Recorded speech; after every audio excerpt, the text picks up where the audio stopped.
She would talk to me, Daddy, you showed me how to fight. I'll be okay, Daddy. I say, baby, listen to me and quit running your mouth. Don't walk with your hood on your head. Don't have the earbuds in your ear. Be aware of your surroundings. She kept running her mouth and I grabbed her. I said, that's how it's gonna happen, Alianna.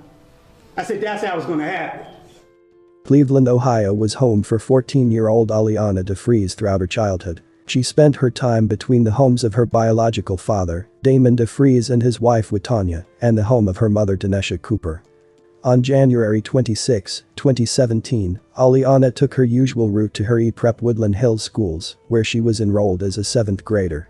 Alianna boarded the first of 2 buses that would take her to school, but sadly, there was evil lurking and Alianna would never make it on the 2nd bus or to school at all. Welcome to Viral Crimes. Subscribe and hit the bell icon for more stories.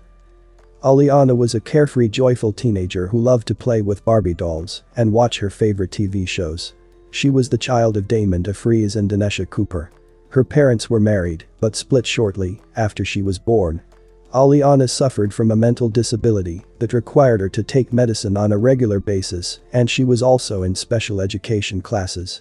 Alianna would travel to school via public transportation, and the morning of January 26 was no different than any other, as her mother walked her to the stop as they did every day.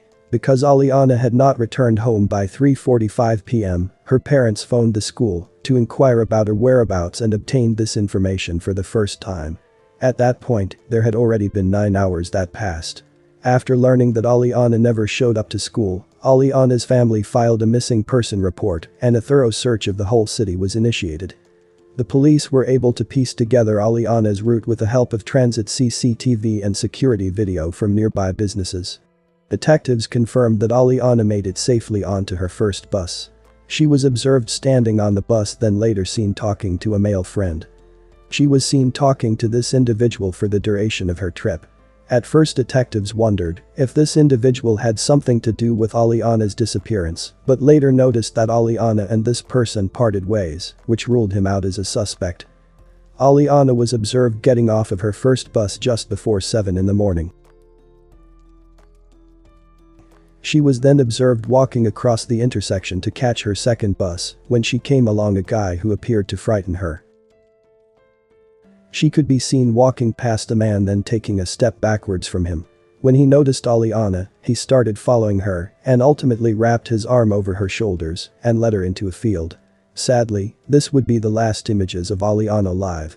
In the search for Alianna, law enforcement officers were sent to investigate all of the abandoned houses in the city, and only 3 days later, Alianna's body would be discovered.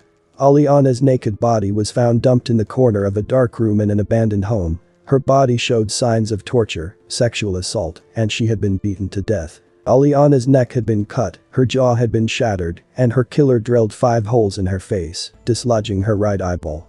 Because there was evidence that her wounds showed signs of healing, it was determined that Alianna was still alive when these injuries occurred.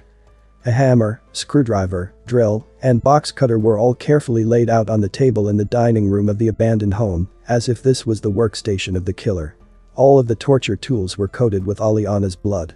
Investigators discovered bloody footprints and sperm in the home, which linked them directly to Christopher Whitaker, who is a 44-year-old registered sex offender.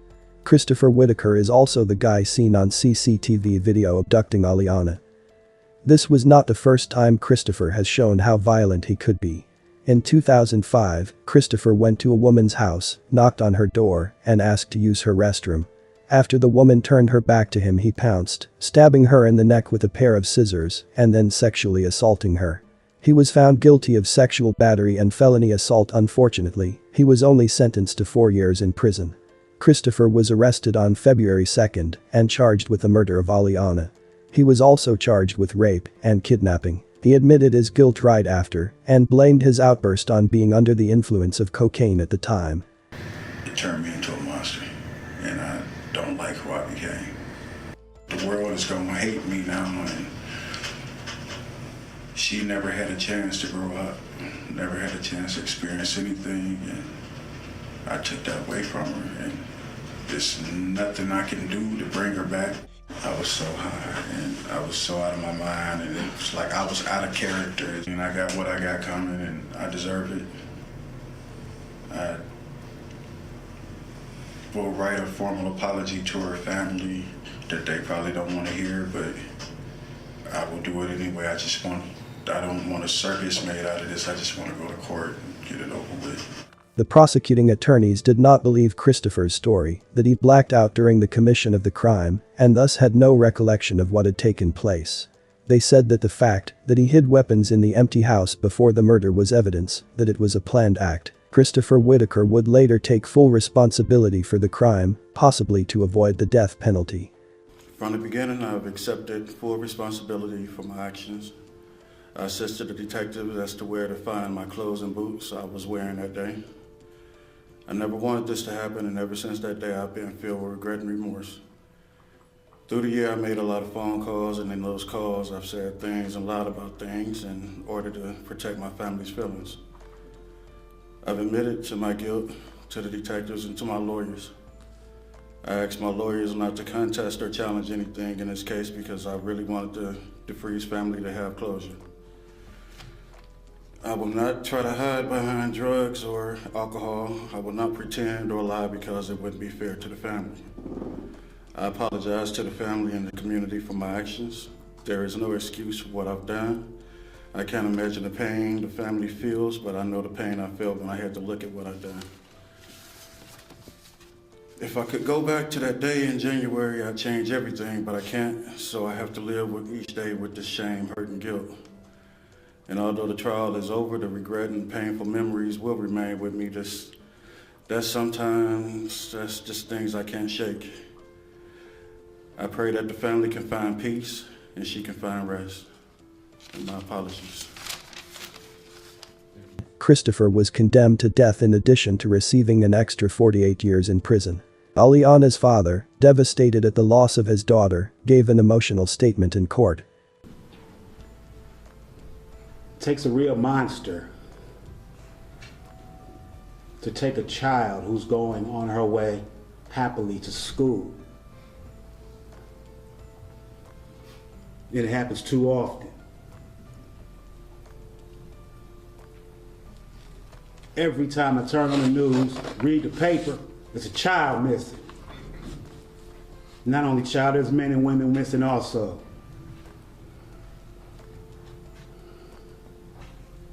It gets frustrating. And nothing's being done about it. I know the officers you're doing, you can only do for so much. The administration at City Hall needs to address these issues like you addressed the renovation of the Q and like you addressed the Republican convention. Our children mean a lot to us. They might not be your children, but they mean a lot to us. The 93rd is a safe haven for sexual predators like this monster behind me. And you're lucky I'm not the same person I was 25 years ago because there's not enough police in here to stop me. And you need to know that. And when you get where you're going to get what you got coming.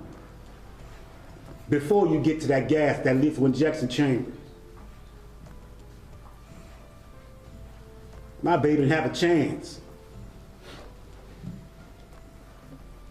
No grandchildren, can't walk her down the aisle. When she'd come over on the weekends, on Fridays, we'd have this same talk about this guy back here.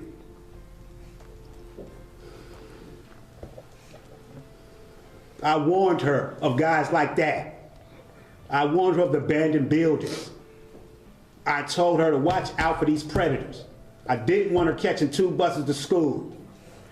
I stressed that. This is what I get.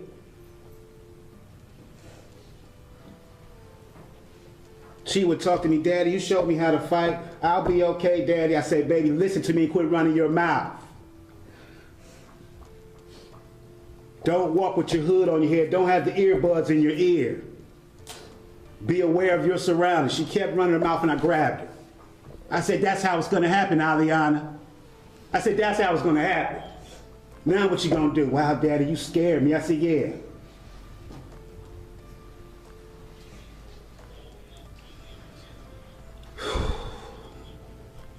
Lord, give me strength to continue on with this foundation, to keep my mind right and my spirit right.